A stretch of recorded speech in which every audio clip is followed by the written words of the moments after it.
আছোঁ। আপোনালোক নিশ্চয় ভালে আছে। আজি মই ফ্লিপকাৰ্টত অৰ্ডাৰ দিছিলোঁ এই স্নেক প্লেন।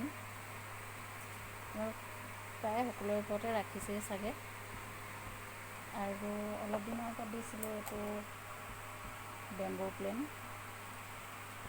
মাৰুতি ইয়াত খেলনা মাছ এটা ভৰাই থৈছে। তাৰ পঢ়া টেবুলতহে থ'বলৈ দিছে এইকেইটা। এইটো দুটা কোৱালিটি আছে। এটাত দেখিছে আপোনালোকে ছাইডত য়েল্ল' লাইন বৰ্ডাৰ লাইন পৰি আছে এটা এইটো দাম বেছি নহয়, 180 লৈছে শ্বিপিং চাৰ্জৰ সৈতে। মই জনাত এইটো বহুত ভাল বস্তু, বিশেষকৈ মানে পুৰণি কোঠাত থ'ব লাগে বুলি মই এনেই পাইছিলোঁ। এইটো মানে কি এনেই সেউজীয়া গছটো মানুহৰ কাৰণে ভালেই। গছ-গছনি ৰুমত থ'লে কি হয়, ৰাতি এনেই গছে কাৰ্বন ডাই অক্সাইড এৰি দিয়ে, কিন্তু এই স্নেক প্লেনে কি কয় ৰাতিও অক্সিজেনটো এৰি দিয়ে। এইটো মানে শ্বাস-প্ৰশ্বাসৰ উশাহ নিশাহৰ কাৰণে বহুত ভাল বুলি কয়।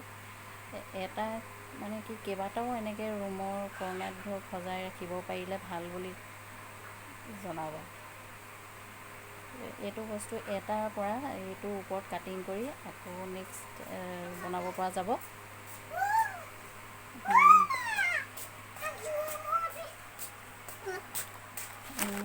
এই আমাৰ মাৰুতি হাই কৰি দিয়ে, হাই কৰি দিয়ে।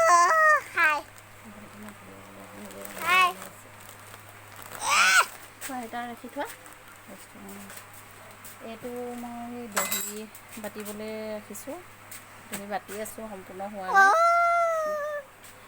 ভালকৈ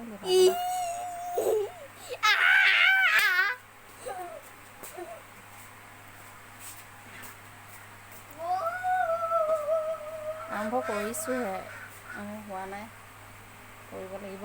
এইবিলাক কাম প্ৰায় মই ৰাতিহে কৰোঁ, দিনত কৰিবলৈ প্ৰায় সময় নিমিলে। ঠিক আছে, ভিডিঅ'টো ভাল লাগিলে আপোনালোকৰ লাইক কমেণ্ট আৰু ছাবস্ক্ৰাইব নকৰাসকলে ছাবস্ক্ৰাইব কৰি দিব। Bye bye.